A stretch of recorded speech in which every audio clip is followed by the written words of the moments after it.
that Manchester United are still on the market. I know many fans ask what's going on at United, why United are not signing player, what's the situation. Man United are still in the market. Man United are focusing their efforts on the left wing back position. Lewis Hall at the moment looks not possible because there is no intention from Newcastle to sell the player. Man United are considering more options, even young players. So as an investment, still important players, not unknown players of course, but also young players who can be part of the squad. So there will be a conversation about this. Then some names are being offered to Manchester United. For example, Jorge Salinas was also linked with Spanish clubs, Atletico Madrid, also with Barcelona, is one of the players being offered to Manchester United. Is not the only one, because Man United keep looking also at different markets, not only the English and the Spanish one, also more markets. So Man United are watching for some opportunities, but for sure they remain in the market, especially for that position, waiting to understand what's going to happen. Also for the midfielder. Manchester United are certainly not finished in this summer transfer window, and if the latest reports are anything to go by, there could still be plenty of movement at Old Trafford before the window slams shut. The Reds continue to explore the market, monitor opportunities and assess different profiles as Michael Carrick looks to shape a squad capable of competing at the highest level. There is still work to do, particularly in midfield, and Manchester United appear determined to keep their options open right until the final stages of the window. According to multiple reports, including information from FABRIZIO Romano, several players have been offered to Manchester United in recent weeks as agents and clubs continue to test the waters at Old Trafford. One of the names mentioned is Jorge Salinas, a youngster who has also attracted attention from Spanish giants Barcelona and Atletico Madrid.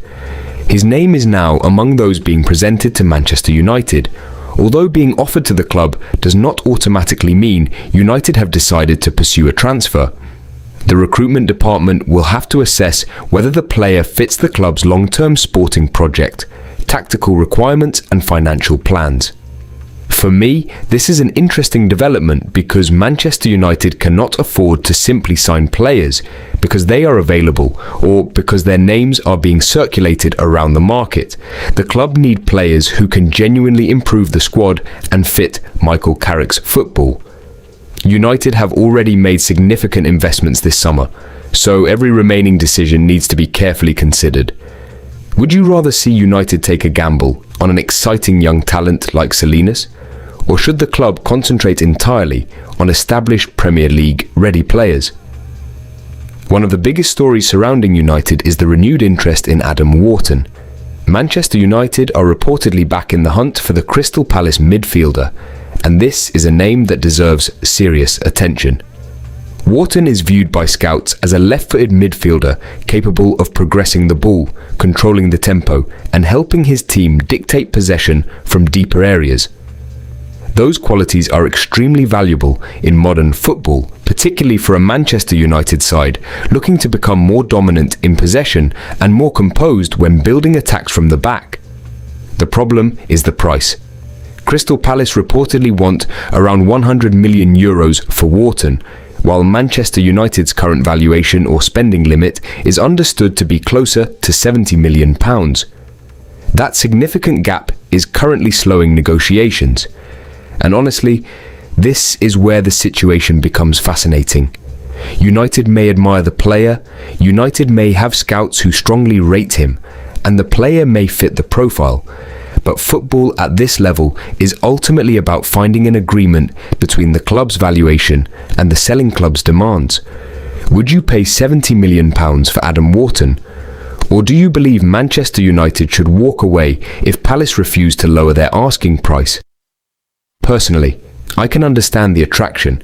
A young, technically gifted, left-footed midfielder who can progress the ball and control the rhythm of a game is exactly the kind of profile that could become extremely important for United over the next few seasons.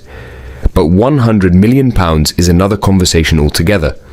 United must avoid being dragged into another situation where the selling club knows they have the financial power to demand an enormous premium. Chelsea and Real Madrid are also reportedly monitoring Wharton's situation, which could make things even more complicated. If more elite clubs enter the race, Palace's negotiating position becomes stronger. United therefore need to decide whether Wharton is genuinely one of their priority targets or simply one of several midfield options being monitored. If he is the priority, could the Reds make a serious move before the competition becomes too strong?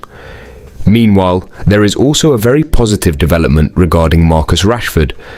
The English winger is reportedly excited about the prospect of working under Michael Carrick at Manchester United this season. Rashford has returned to the club following his loan spell and is now looking forward to the opportunity to rebuild his Manchester United career and play under Carrick at Old Trafford. This could be one of the most important stories of the entire summer. Rashford's future has been surrounded by questions for a long time, but his return changes the picture completely.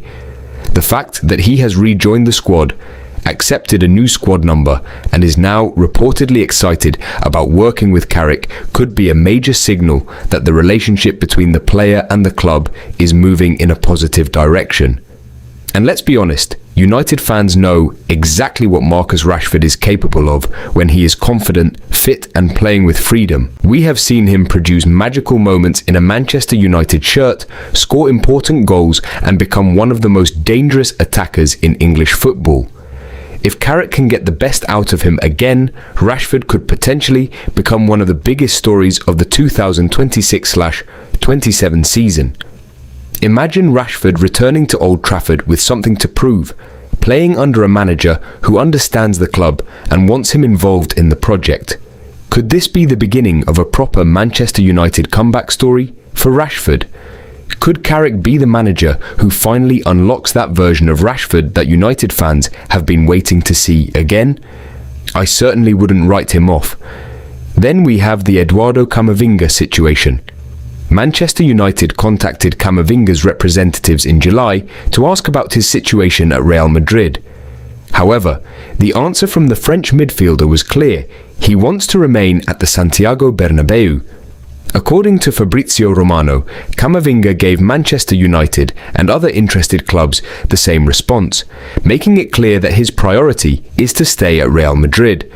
And with Rodri reportedly no longer joining Madrid, Camavinga's desire to remain in Spain is even stronger. From United's perspective, this is a difficult one. Camavinga is exactly the type of midfielder that would excite supporters, but if the player himself is determined to remain at Real Madrid, there is little point wasting valuable time trying to force a transfer. Sometimes the best transfer decision is knowing when to move on. United should respect Camavinga's position and continue looking elsewhere rather than spending weeks chasing a player who has already made his intentions clear. There are other midfielders on the market, and United need to keep their recruitment process moving.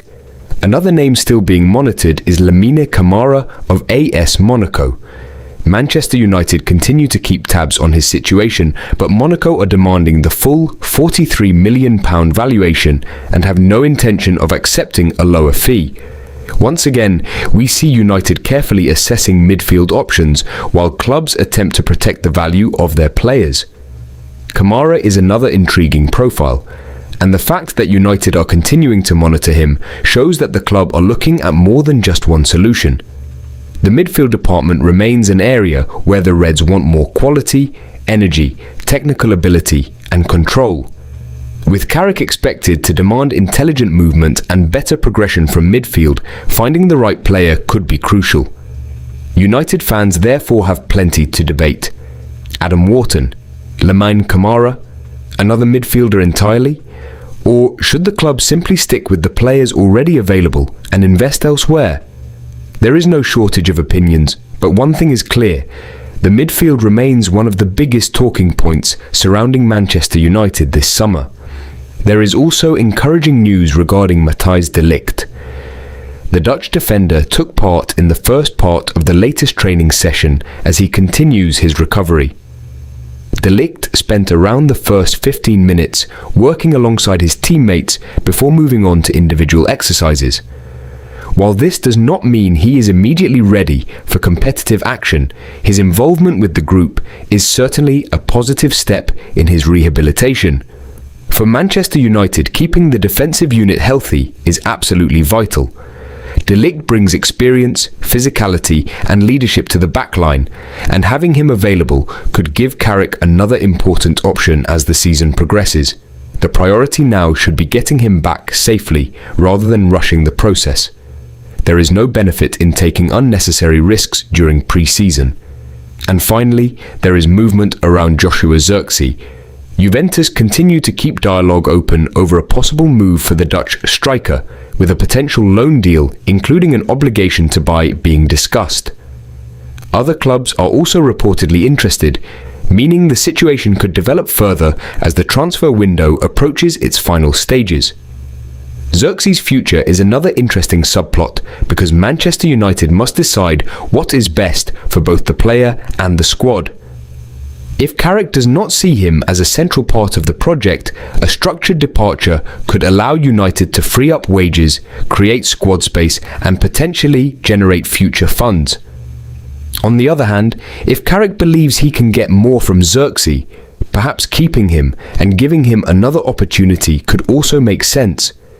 That is why this summer remains so unpredictable. Manchester United are monitoring midfielders, listening to offers for players, assessing young talents, dealing with injury recoveries and simultaneously trying to build a squad that can compete for major honours. The work behind the scenes clearly hasn't stopped. For me, the biggest question is whether United should now go all in for a midfielder like Adam Wharton.